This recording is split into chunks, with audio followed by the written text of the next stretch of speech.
Do you want to get into sports gambling, but the new ways to do it are either too intimidating or too flashy for your taste? Do you sometimes visit the Quarter Horse Museum and get confused when you can't find Secretarius, the greatest racehorse in the world? Do you want to return to a day where bowler hats and overcoats were king, back to the days before minimum wage was mandated and flying was just a thing birds did? Well, do I have the sport for you? Horse betting! I mean, look how calm, collected, and prestigious these guys look. Wow. That guy right there just lost $100 in 1890 money. That's like $1 billion in today's money. He's not even breaking a sweat. I strive to be like that guy. Equestrianism, abatement, comes from its Latin root word of equester, and abatement being a word from Middle English back in the 1300s to mean the act of encouraging someone to do something illegal. You wait a few centuries and allow a few kingdoms to fall, and you're left with the phrase horse betting. Horse betting started, as all great things do, in Great Britain under the rule of King Charles I in the 1600s. This was the King Charles who allowed the Commonwealth to take power from the monarchy before his son re-established the monarchy, before his son lost it again. Not to be confused with this one, current King Charles III will never have any real power, as the Commonwealth has proven time and time again that they are a joke. Before King Charles I lost power, someone under him had the great idea to start throwing money away on horses, so I guess the monarchy did have something good come out of their millennium-long reign. Oh, by the way, that whole bit of England starting it, a lie. Technically, the act of betting on horses is thousands of years old, but the monarchy did popularize and establish common practices within the sport to spread worldwide, just like slavery. In the early days of this new and improved horse betting, TM, the town of Newmarket was made into a rural resort to lure people into wasting their wealth away. Similar horse tracks were built in other towns such as Croydon, Enfield, and Yorkshire. This established horse betting into Britain culture, allowing it to gain the name the Sport of Kings. Before we get to the fun part of horse betting, we need to get some ground rules situated. First off, you gotta choose what kind of race you're gonna be betting on. First off, you got flat racing. Flat racing is the most common type of horse racing. The most popular version of this race is the Kentucky Derby in America. Commonly, these races are between 440 yards to 2 miles or 3.2 kilometers. But these races can be as short as 220 yards or up to more than 4 miles. Anything over 2 miles is very uncommon for these types of races. Next up, we got jump racing. Sometimes referred to as national hunt racing by the British, this type of racing involves jumping. Wow, what a surprise! There are two forms, hurdling and steeplechasing. Hurdles are smaller, quick jumps for younger horses. As the horse grows and becomes more experienced, the jumps and height distance increase. This is known as steeplechasing. Unsurprisingly, this is the type of racing with the most injuries and death for both horses and jockeys. Blood for the blood god, skulls for the skull throne. The third type of racing is harness racing. This involves a horse wearing a harness that is connected to a scully in which the rider rides in. This is probably what you imagine when you're thinking of Romans and horses, but the racing version looks wild in comparison.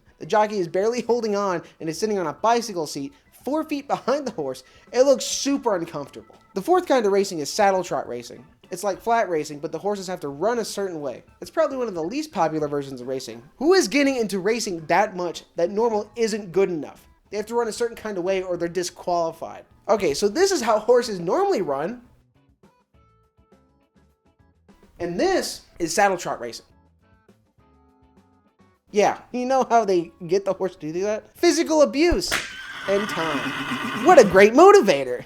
The final version of racing is the endurance race. Endurance races are broken up into 5 categories and can range between 10 miles to 620 miles. The 5 categories from shortest to longest are pleasure rides at 10 to 20 miles, non-competitive rides at 21 to 27 miles, competitive rides at 20 to 45 miles, and endurance rides at 40 to 100 miles. Endurance rides can also be multiple days, up to 250 miles. The first endurance race was in California in 1955. It was 1 day of riding spanning 100 miles. The longest endurance ride is at the Mongol Derby. It runs through the Mongolian steppe. It is to recreate the messenger route set up by Genghis Khan. You know, that guy that fathered 1 in 16 people in the entire world? Yeah, that guy. Now for the money part. Money, money, money. Ain't it funny? What's a girl to do? North America is special, so we have different betting than the rest of the world. You can bet on a horse to win, a straight bet. You can bet on a horse to place, or you can bet on a horse to show. Now, a straight bet has the highest payout of any single bet. This bet is for real chads of the horse betting world, and only real men do it.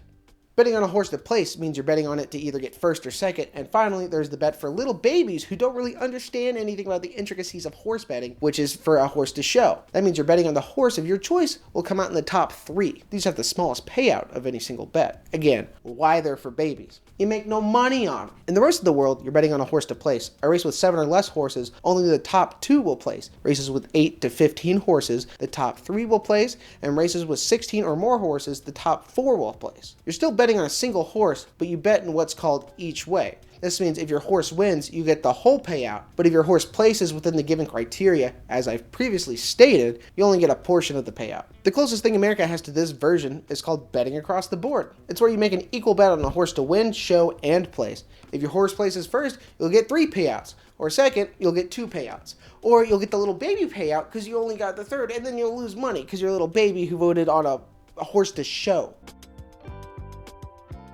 Okay. There are 2 ways you can choose your horse. The Chad way of selecting the one with the best name, something like Adios Butler, Maximum Security, Overdose, Deep Impact, Red Rum, War Admiral, Barack Obama, or Pot 8 O's, sometimes referred to as Potato! Or you can look at boring things like statistics of the horse's previous races compared to its competitors. Things like best pace, days since the last race, mud speed, damn sire's all-wheel drive statistics, a nerd's wet dream, statistics that range for hundreds of years and are endless and endless. You can also compare the family lineage that ranges for hundreds of years. Look at this picture right here. The oldest horse in this chart is Darcy's Yellow Turk, who was foaled circa 1670. And we can follow that lineage all of the way to Mage, who won the Kentucky Derby in 2023. Almost 4 centuries of horse lineage. And I don't even know who my own father is. So, you've chosen your event. You've chosen the bet you're going to place, and you've chosen your winning horse. Now, all that's left to do is sit back with your 10 times binoculars and watch the money roll in. The final 16th, and it is going to be Mage to win the Kentucky Derby. And then it was 2 fills, Angel of Empire, and a photo. Disarm was 4th. And bam, you've done it. You bet across the board and your horse came out on top. Everyone around you grunts and races up their tickets while you stand, button your 4-button double-breasted overcoat, affix your bowler cap squarely on your head, and you start to stroll towards the betting counter. The teller looks at you with a big grin, reaching under the counter and places your winnings on the counter. You collect your piles of cash, take a puff of your large cigar, and flick your bowler cap. You let out a big, hearty laugh as you make your way over to your tea bucket. It's Wednesday, October 23rd, 1929. You have a meeting with your broker to finalize putting all your life savings into the Dow Jones. He says it's going absolutely to the moon. Nothing bad is ever going to happen to me. Man, I love sports betting. Man, I love horse betting. Man, I love horse betting. Man, I love me some horse betting. Yeehaw! Boop, boop, boop, boop.